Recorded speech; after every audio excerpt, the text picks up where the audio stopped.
जय हिंद। मैं पुष्पेंद्र कुमार। आइए हम आपको इतिहास के कुछ पन्नों से संपर्क कराते हैं आप सभी का, जो कि लगभग एग्जाम के सभी जो वन वर्ड अर्थात वन डे एग्जाम है,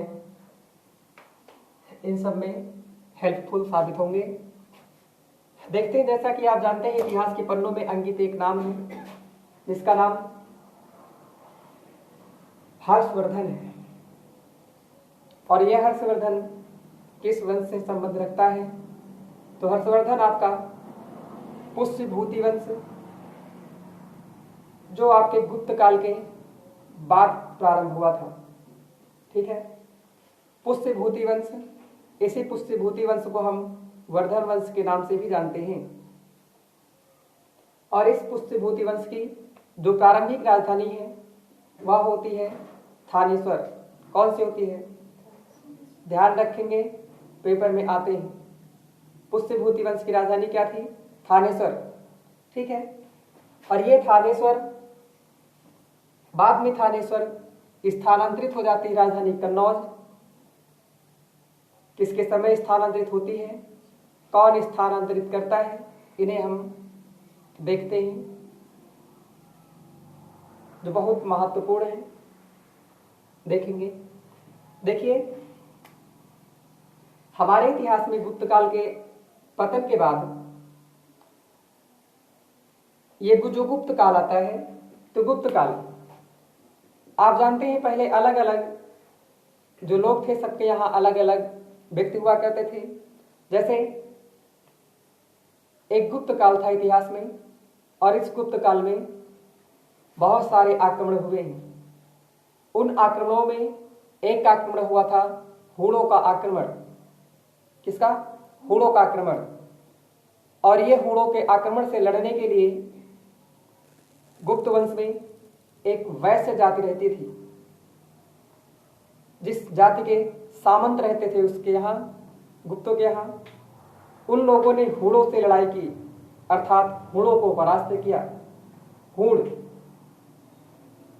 लेकिन जब बाद में गुप्त वंश का समापन हो गया, तो उसी गुप्त वंश के बाद यही जो वैश्य लोग थे, इन्हीं लोगों ने एक नए राजवंश की स्थापना कर दी, जिसे हम पुष्यभूति वंश के नाम से जानते हैं इतिहास में। और इसके संस्थापक में से एक, जिनका नाम है प्रभाकर वर्धन। क्या नाम है? प्रभाकर वर्धन। ये प्रभाकर वर्धन की 3 संतानें होती हैं, ज्यादा पीछे से नहीं लेंगे। प्रभाकर वर्धन की 3 संतानें होती हैं। उन 3 संतानों में 2 पुत्र होते हैं, राज्यवर्धन, हर्षवर्धन, और एक बेटी होती है राजश्री, है ना। पहले अपने सबके यहाँ राजश्री नाम की पुड़िया भी चलती है, चलती है, बहुत बढ़िया। राजश्री नाम की अभी चलती है, अच्छा जो भी हो, हाँ, राजश्री नाम की पुड़िया चलती थी। तो वही जो राजश्री है, एक राजश्री प्रभाकर वर्धन की पुत्री है। तो आप जरा सोचेंगे, हम आप सभी अगर होते हैं ठीक ठाक, तो हम आप सभी किसी के यहाँ अगर आते जाते हैं, है ना, और खास तौर से अगर रिश्तेदारी बढ़िया अच्छी ठीक ठाक है ना, और खास तौर से वह रिश्तेदारी है जिसमें अलग संबंध हो सकते हैं, है ना, उनमें ज्यादा मजा ले लेते हैं। तो उसी प्रकार से पूरा भारत अलग अलग छोटी छोटी रियासतों में बट गया था। गुप्त वंश के बाद पूरा देश अलग अलग छोटे छोटे क्षेत्रों में, कबीलाई क्षेत्रों में बट गया था। ठीक है, उसके पहले केंद्रीय सत्ता जो हुआ करती थी मौर्यों के समय हुआ करते थे, उसके बाद भारत बिखरना शुरू हो गया था। ठीक है, तो देखेंगे उसी में कन्नौज के पास थानेश्वर, और थानेश्वर के समीपवर्ती क्षेत्र में फैला था एक छोटा सा राजवंश, जिसे हम वर्तमान का मालवा क्षेत्र कहते हैं। तो मालवा एक छोटा सा राजवंश था। समझ पा रहे हैं? ध्यान समझिएगा, मालवा एक छोटा सा राजवंश था। तो यह मालवा का जो शासक हुआ करता था उसका नाम देवगुप्त था। क्या था?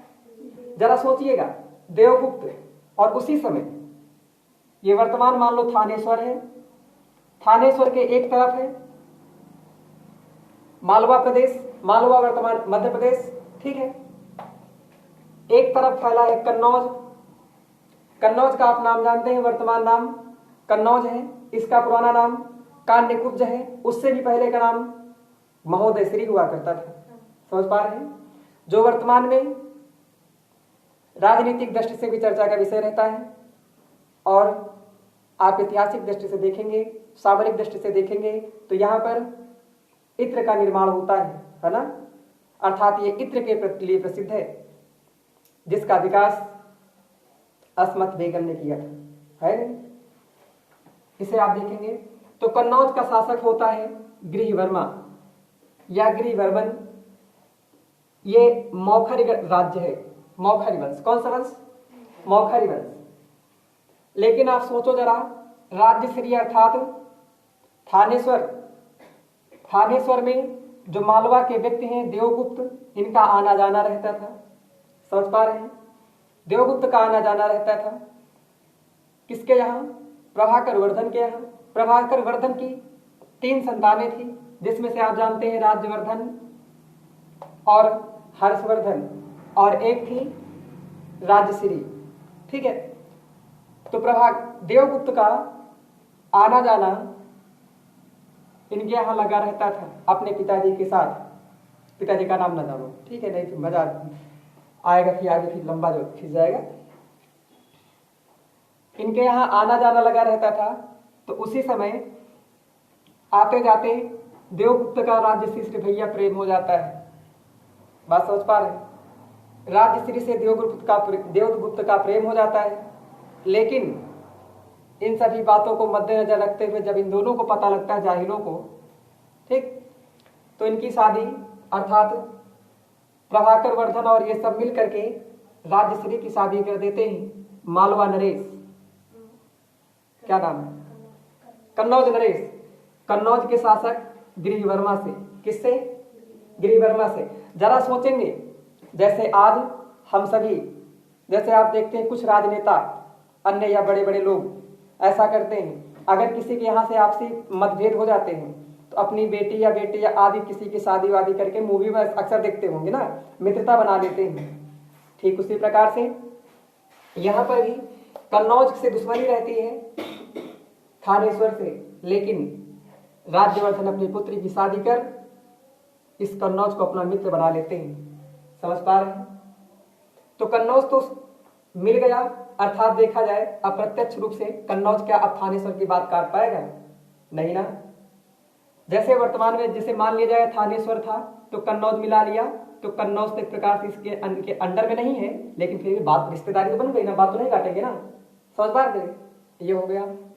लेकिन जरा सोचिए, क्या ये बगल में मालवा प्रदेश का जो व्यक्ति बैठा जो इनसे प्रेम करता था, क्या इनको छोड़ेगा का? सोच पा रहे? जैसे आज भी देखते हैं, अगर किसी का प्रेम किसी से हो जाता है लेकिन वह कहीं और चली जाती है तो वह दूसरा वाला पागल हो जाता है, पागल होने के बाद आपस में लड़ाई करके मर जाते हैं ना, जानवरों की बात। उसी तरह यहाँ पर भी तब देखिए कहानी शुरू होने वाली है। राजश्री का विवाह हो गया कन्नौज से, हो गया कन्नौज से हो गया। और प्रभाकर वर्धन, अक्सर आप भारतीय परंपरा में देखेंगे तो बेटियों शादी कर देने के बाद जो पिता होते हैं स्वतंत्र हो जाते हैं ना, तो उसी तरह प्रभाकर वर्धन स्वतंत्र हो गए। स्वतंत्र होने के बाद अपने बड़े पुत्र को अर्थात राज्यवर्धन को राजा बना दिया, बन गया राजा बन गया। तो राजा बन गया तो उसी समय देवगुप्त के साथ शादी नहीं हुई, किसके? इसके प्रेमिका के साथ, है ना। तो ये ठीक ठाक है ना। और इसने हमला कर दिया किस पर? गृहवर्मन पर, अर्थात गृहवर्मा पर, अर्थात कन्नौज पर। समझ पा रहे हैं?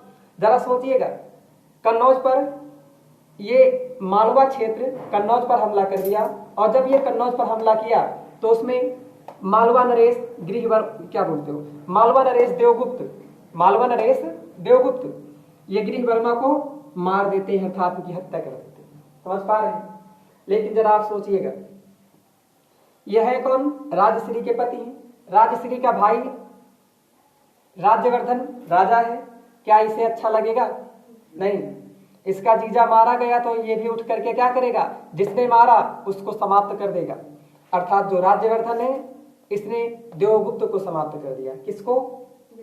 इस प्रकार से क्या हम सीख सकते हैं कि जो देवगुप्त ने गृहवर्मा को मार करके कन्नौज अपने हाथ में ले लिया था, उसी प्रकार से राज्यवर्धन ने अपनी बहन की पति का बदला लेने के लिए देवगुप्त को मार दिया। और देवगुप्त को मारने के बाद इस प्रकार से देखेंगे राज्यवर्धन के पास थानेश्वर, कन्नौज और मालवा 3 क्षेत्र हो गए, नहीं हो गए? अर्थात इनका जो क्षेत्र था बड़ा हो गया, किसका? राज्यवर्धन का। लेकिन जरा सोचो, मित्रों के भी मित्र होते हैं, तो ये तो शत्रु है ना? अर्थात देवगुप्त का भी कोई ना कोई मित्र रहा होगा। उसी प्रकार से बगल में बैठा है बंगाल, वर्तमान का बंगाल, उस समय का गौड़ देश है ना। गौड़ देश का शासक है, उसका नाम शशांक है। क्या नाम? शशांक। गौड़ देश का शासक है शशांक।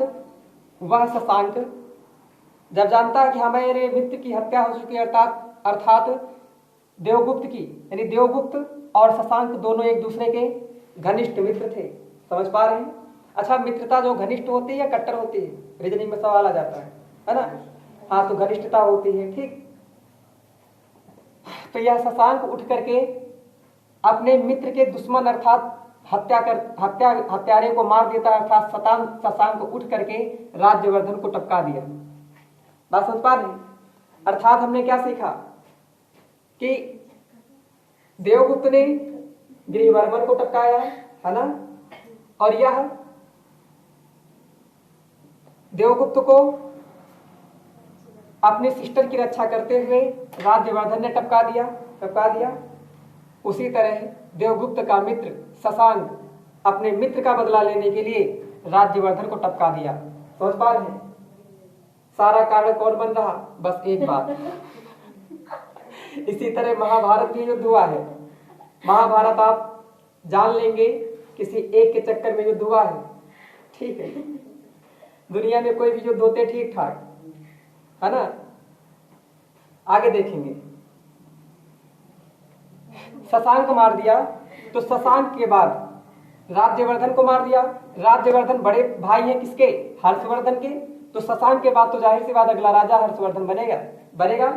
तो राजा हर्षवर्धन बना। राजा हर्षवर्धन का शासन काल होता है 606 ईस्वी से लेकर के 647 ईस्वी तक। समझ पा रहे? ये उठेगा, अपने बड़े भैया जी का बदला लेने के लिए शशांक को टपका देगा। किसको? शशांक को। यह शशांक वही व्यक्ति है, आप ध्यान देंगे, कोई भी चीज अनावश्यक नहीं, सारे प्रश्न की बातें, ठीक। इसमें शशांक वही व्यक्ति है जिसने भगवान बुद्ध की मूर्ति को तोड़ करके और भगवान बुद्ध ने जिस वृक्ष के नीचे ज्ञान की प्राप्ति की थी उसे तुड़वा करके गंगा में फेंकवा दिया था, अर्थात वृक्ष को कटवा दिया था। याद रखेंगे आप, बोधि वृक्ष किसने कटवाया? तो बोधि वृक्ष को शशांक ने कटवाया था। समझ पा रहे? यह बंगाल का, वर्तमान बंगाल उस समय का गौड़ देश कहा जाता था, यहाँ का एक क्रूर शासक था। समझ पा रहे हैं? जो इसकी मृत्यु के बाद में यहाँ पर सेन वंश की सत्ता स्थापित हुई, जिनमें से आप जानते हैं लक्ष्मण सेन, ठीक नहीं, लक्ष्मण सेन नहीं, ये बात की। इसकी मृत्यु के बाद पाल वंश स्थापित हुआ यहाँ पर, है ना। तो वह एक अलग मैटर है, उसको छोड़ो। तो शशांक को किसने टिपका दिया? आंसर होगा हर्षवर्धन। समझ पा रहे हैं? ये हर्षवर्धन हो गया। हाँ, हो गया ना। अब टपका दिया, टपकाने के बाद हर्षवर्धन ने चलो सोचा एक काम करते हैं, अब शादी वादी कुछ करा दिन जाए ना।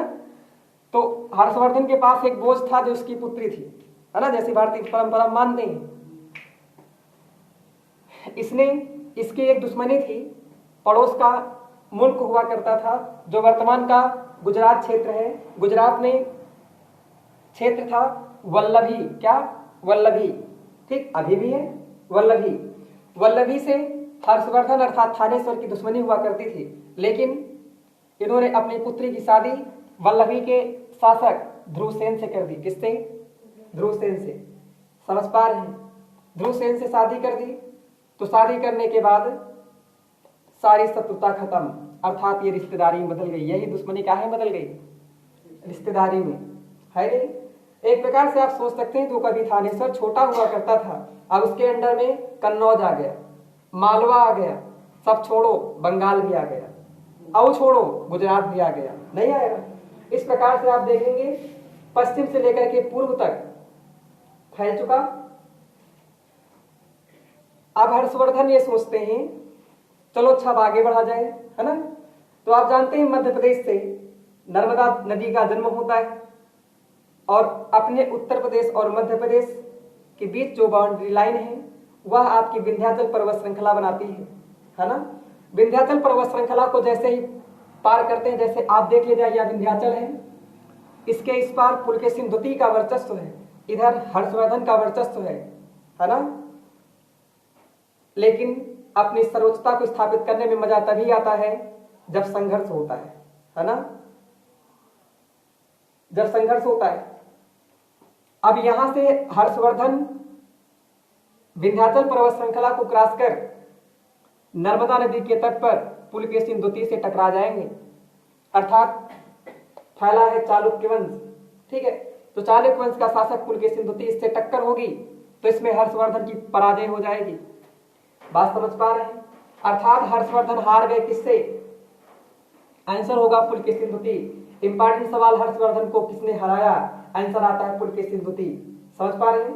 पुलकेशिन द्वितीय ने हर्षवर्धन को हरा दिया। तो जरा आप सोच सकते हैं ये वही हर्षवर्धन है जिसके अंडर में कन्नौज है, मालवा है, शशांक है अर्थात गौड़ देश और गुजरात हो गया।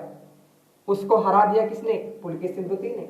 एक प्रकार से देखा जाए पुलकेशिन द्वितीय का जो है विंध्याचल के उस पार का क्षेत्र और पूरा उत्तर भारत पुलकेशिन द्वितीय के अंडर में हो गया। नहीं हुआ? हो गया। चलिए, जो ये हर्षवर्धन है, हर्षवर्धन के पूर्वजों ने यहां पर एक पाल वंश था। कौन? पाल वंश, जो आपका बंगाल क्षेत्र में फैला था। और एक कन्नौज था। ये कन्नौज के लिए बहुत सारे युद्ध हुए हैं। कन्नौज के लिए इतिहास में 200 वर्षों तक युद्ध चला। कितने वर्षों तक? इंपॉर्टेंट सवाल याद रखना। कन्नौज के लिए 200 वर्षों तक युद्ध चला। उस 200 वर्षों के युद्ध को हम त्रिपक्षीय संघर्ष के नाम से जानते हैं। किसके नाम से? त्रिपक्षीय संघर्ष। और इस त्रिपक्षीय संघर्ष में 3 राजवंशों ने भाग लिया। इंपॉर्टेंट सवाल है। तो त्रिपक्षीय संघर्ष में 3 राजवंशों ने भाग लिया। कौन कौन से? एक गुर्जर प्रतिहार है, दूसरा पाल वंश है, तीसरा राष्ट्रकूट है। कौन? राष्ट्रकूट। महत्वपूर्ण सवाल है, त्रिपक्षीय संघर्ष में कौन सा वंश शामिल नहीं था? आंसर ऑप्शन में ये सब होते हैं, लेकिन राष्ट्रकूट की जगह पर पेपर में अक्सर चालुक्य वंश रहता है। तो चालुक्य वंश उसमें शामिल नहीं था। कौन शामिल था? राष्ट्रकूट। ठीक है, ये त्रिपक्षीय संघर्ष था, ये कन्नौज के लिए। ठीक है, जरा आप सोच सकते हैं हर्षवर्धन ने सबको हराने के बाद अपने सिस्टर की रक्षा करने के लिए ये अपने सिस्टर के साथ अर्थात अपनी बहन के साथ कन्नौज के सिंहासन पर बैठता था और यहाँ तक कन्नौज की रक्षा करने के लिए अपनी राजधानी थानेश्वर से कन्नौज स्थानांतरित कर दी थी। इस प्रकार से अगर आपके पास प्रश्न पूछा जाता है कि अपनी राजधानी थानेश्वर से कन्नौज किसने स्थानांतरित की थी, आंसर होगा आपका हर्षवर्धन ने। या फिर पूछा जाए थानेश्वर से कन्नौज राजधानी किसने स्थानांतरित की थी, आंसर होगा आपका हर्षवर्धन ने। ये उत्तर प्रदेश पुलिस परीक्षा 2013 का सवाल ऐसे आया था, उसमें आफत मच गई थी लोगों में। ठीक है, जब पेपर में आया था। समझ पा रहे हैं? इसे आप याद रखेंगे, कोई समस्या नहीं। तो देखिए पुलकेशिन द्वितीय ने किसको हरा दिया? हर्षवर्धन को, है ना। और यही जो पुलकेशिन द्वितीय है, अब सोचा चलो एक काम करते हैं, इतने बड़े शक्तिशाली राजा को मैंने हरा दिया, है ना। इस बड़े शक्तिशाली राजा को हराने के उपलक्ष्य में अब ये चलते हैं, कहते हैं एक काम करते हैं हम और आगे बढ़ते हैं। तो आप जानते हैं हर एक व्यक्ति का कोई ना कोई दुश्मन होता है ना। कहा जाता है मनुष्य स्वतंत्र पैदा होता है लेकिन कभी स्वतंत्र मरता नहीं है ना। किसी न किसी से दुश्मनी या आदि करके मरता जरूर है। जब पैदा होता है तो कोई दुश्मन नहीं होता। आगे देखते हैं। अब ये इनके मन में इच्छा जागती है चलो अब और जीता जाए। तो जीतने के लिए इनके पड़ोस में इनका बैठा है पल्लव वंश। कौन? पल्लव वंश। पल्लव वंश का शासक है नरसिंह वर्मन। इसे नरसिंह देव वर्मन के नाम से भी जानते हैं। ठीक है, नरसिंह देव वर्मन। ये नरसिंह देव वर्मन महेंद्र वर्मन का पुत्र है। किसका? महेंद्र वर्मन का पुत्र है। और इसके वंशज बाद में लंका में आप देखेंगे जो चोल वंश है वहां पे महेंद्र पंचम महेंद्र चतुर्थ को राजराज प्रथम ने हराया था और महेंद्र पंचम को राजेंद्र प्रथम ने हराया था। नहीं हराया था। राजेंद्र प्रथम या राजेंद्र चोल ने हराया था। ये वही राजेंद्र चोल जिन्होंने बंगाल को जीत करके गंगईकोंड चोल की उपाधि धारण की थी, है ना। और गंगईकोंड चोलपुरम नगर बसाया था और गंगईकोंड चोल झील बनाई थी, है ना।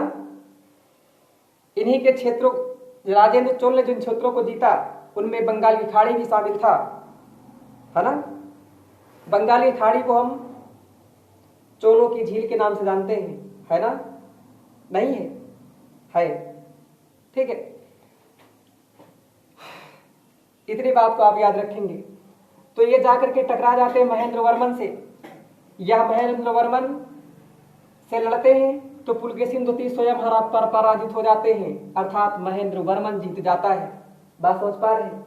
इस प्रकार से पूरा उत्तर भारत महेंद्र वर्मन अर्थात पल्लव राजवंश के अंतर्गत चला गया। समझ जाएंगे।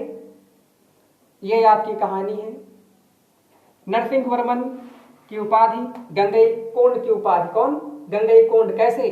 क्योंकि गंगई का मतलब गंगा नहीं, वातापी कुंड। वातापी कुंड कौन?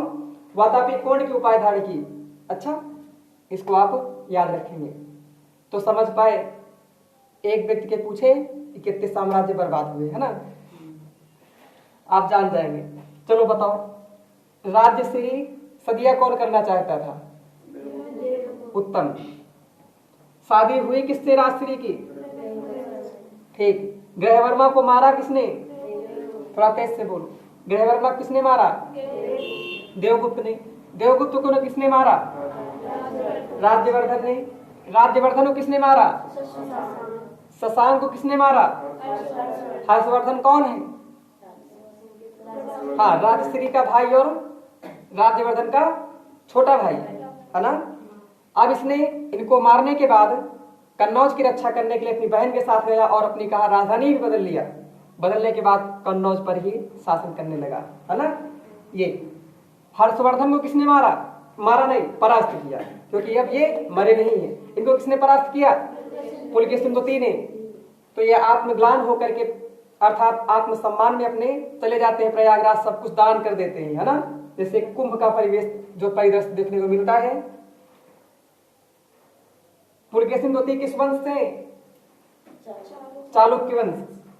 पुलकेशिन द्वितीय को किसने मारा? हरा मतलब पराजित किया? नरसिंह वर्मन या नरसिंह देववर्मन। किस राजवंश से? पल्लव राजवंश से। समझ पाए। यह सारी जानकारी कहां से मिलती है? ऐहोल प्रशस्ति से। कहां से? ऐहोल प्रशस्ति से। याद रखेंगे। ये छोटा सा सवाल है, ठीक। इसमें से हर एक जगह पर छोटे छोटे प्रश्न हैं, आप इनको देखते रहेंगे, ठीक है। आपको अच्छा लगा हो, आप सब्सक्राइब जरूर करेंगे। धन्यवाद।